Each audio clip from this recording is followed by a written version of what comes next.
Terima kasih sudah mengklik video ini. Tapi jangan lupa guys, klik tombol like, comment, and subscribe. Let's to the show and have a great time. All crew stand by. Kalau di YouTube dengan YouTube profesional, ya lu kasih itu buat penonton, gitu, bukan buat diri lu lagi. Karena ketika lu konten lu udah keluar ya itu buat penonton, gitu. Tolol anak tolol. Ya, aku dengerin lo.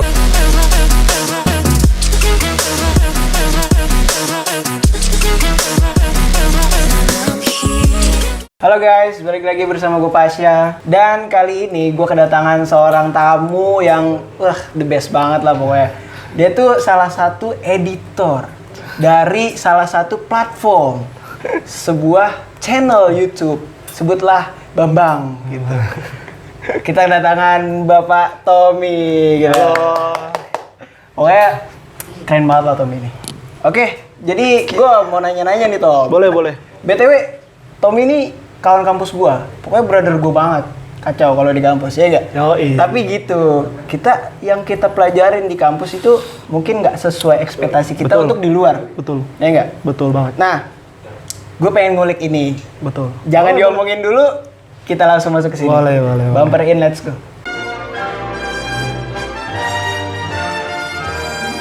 Oke guys, balik lagi bersama gue Pasya, dan kali ini gue mau nanya-nanya nih sama Bro Tommy. Oke Tom, bagaimana sih awal mula lu bisa bekerja dengan seorang YouTuber? Jadi gini mungkin thank you banget nih udah ngundang gua datang ke sini. Ya sama-sama berbagi ilmu yang pertama sih. Yang kedua, kalau ditanya awal kenapa bisa masuk ke salah satu YouTube profesional. Yang pertama itu gue itu pertama coba-coba Jadi kan karena kampus membebaskan mahasiswanya untuk cari magang sendiri dan salahnya adalah kampus tidak menyediakan tempat magang dan nggak disalurin. Nah itu kenapa akhirnya kita mahasiswa juga harusnya, karena ini semakin perkembangan semakin canggih dan mau nggak mau kita harus ngikutin zaman dan kita harus ya udah mau nggak mau harus belajar sendiri Bon. Nah akhirnya kenapa mula gue bisa masuk ke salah satu YouTube profesional? Akhirnya gue mutusin untuk coba gue nge-play sendiri.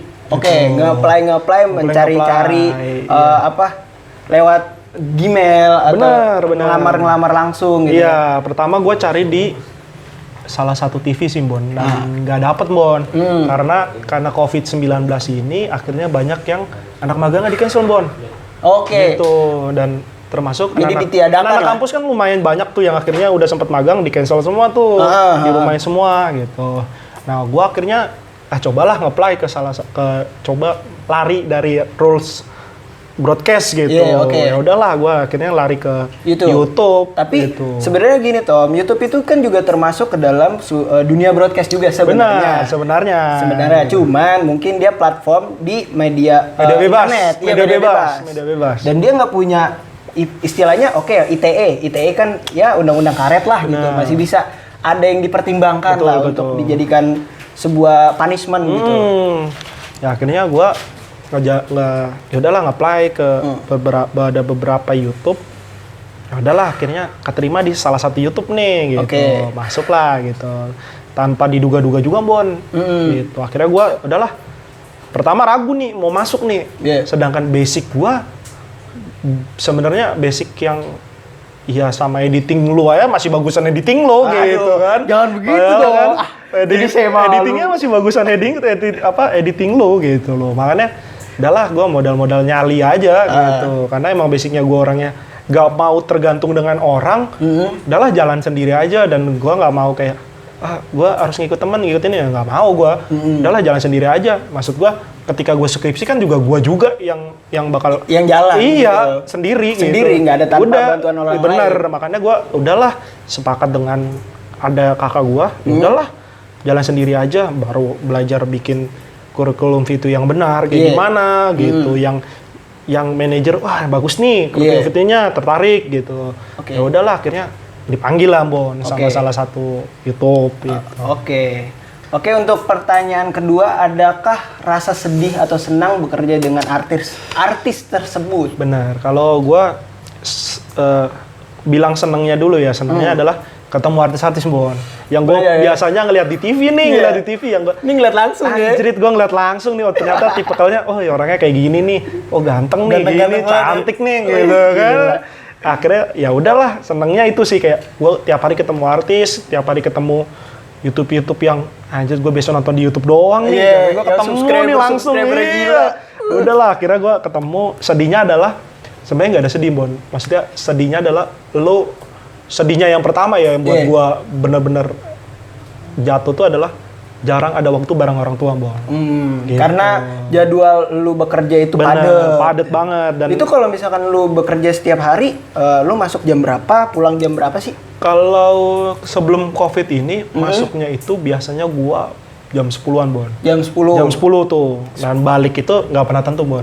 Oke. Karena tergantung dengan editing. Iya. Kalau editing lu udah kelar, ya lu boleh balik. Atau lu mau ngerokok-ngerokok ya bodo amat, bebas Iya, gitu. oke. Tapi kalau misalkan kayak COVID sekarang adalah masuknya tuh biasanya, apalagi puasa kayak gini, biasanya jam 1, jam 2 gitu. Tapi baliknya ya sama, nggak bakal tahu gitu. Oke.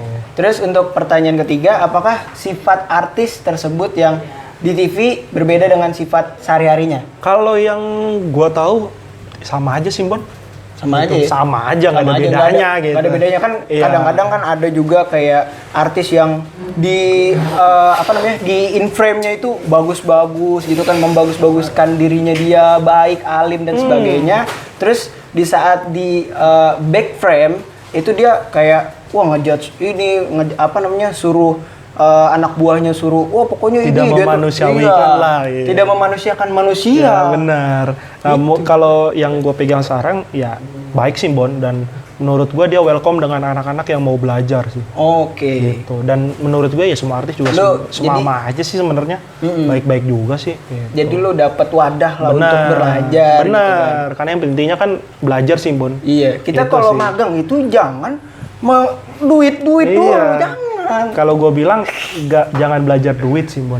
Maksudnya kalau udah otak lu duit dari awal susah. Kecuali kalau lu udah punya dasar yang bagus nih, enak, Bon. Iya, lu udah pro. Iya, Kayak udah misalkan Agung gitu kan, Iya. Agung Hafsa gitu, wah gitu, dia mah keren banget. Tinggal ya, udah, tinggal nawar-nawar aja lu mau nego berapa. Iya, gitu. benar. Terus oke, pertanyaan selanjutnya, bagaimana sifat sistematik bekerja di tempat itu? Nah, bedanya nih, Bon, ketika lu di kampus sama lu di Magangan? profesional nih. Iya. Bedanya adalah biasanya kan kita ngedit nih. Ya, seenak kita aja. Iya, suka-suka gue lah, Iya. maunya kayak gini. Karena faktornya adalah lu nilai, Bon. Iya. Beda sama di YouTube. Kalau di YouTube dengan YouTube profesional, ya lu kasih itu buat penonton. Iya. Gitu, bukan buat diri lu lagi. Karena ketika lu konten lu udah keluar ya itu buat penonton. Gitu. Bedanya itu doang sih sama.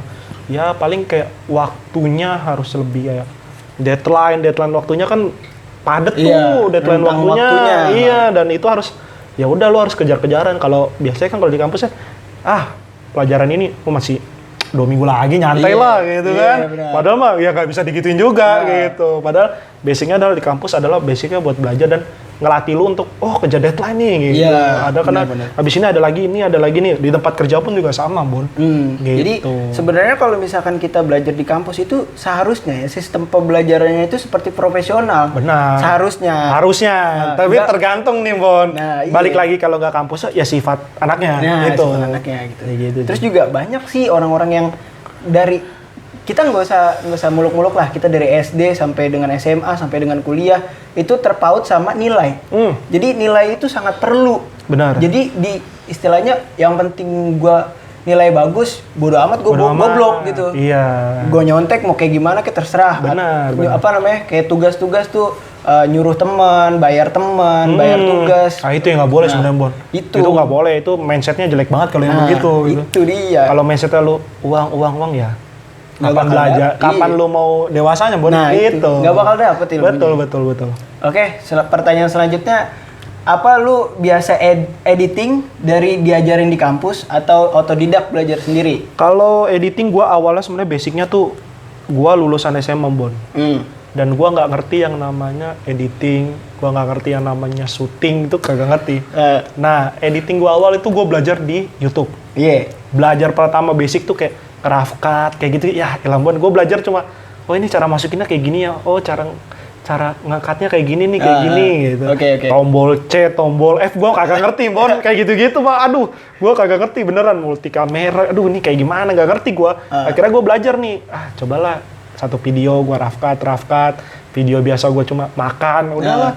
Rough cut gitu sih. Akhirnya, ya udahlah, akhirnya belajar makin lama, makin masuk ke kampus dengan dunia yang, ya lu harus mandiri. Yeah. Gitu. Lu nggak bisa lagi kayak, gue nunggu temen, wah itu susah banget, Bon.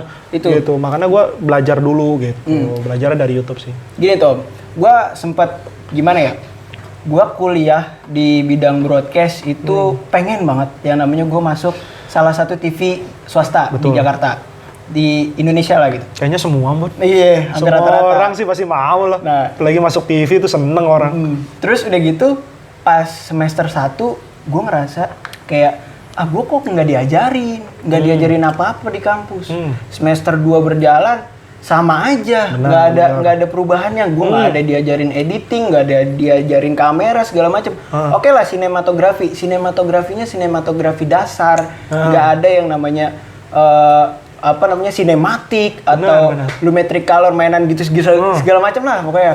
Nah akhirnya gue memutuskan untuk mencoba sendiri pakai KineMaster. Awalnya itu KineMaster. Itu pertama kali gue nyoba dan gue mencoba itu sama anak-anak gue di sini, kru gue yang ada di sini, weh, semuanya mantap. Nah, gue di sini mereka ini sebagai kelinci percobaan awalnya, untuk Fitgram. Karena di zaman itu Fitgram itu lagi rame kayak Bang Ijal TV dan lain-lain sebagainya, itu lagi rame banget gitu kan. Dan gue mencoba ke dunia itu. Akhirnya sempet lah pas lagi naik-naiknya itu di video kalau nggak salah ngidupin STNK waktu itu lagi naik-naiknya, karena itu ada 11.000 viewers dari penonton gue pribadi dan penonton luar. Terus udah gitu di repost sama Fitgram Cikarang waktu itu.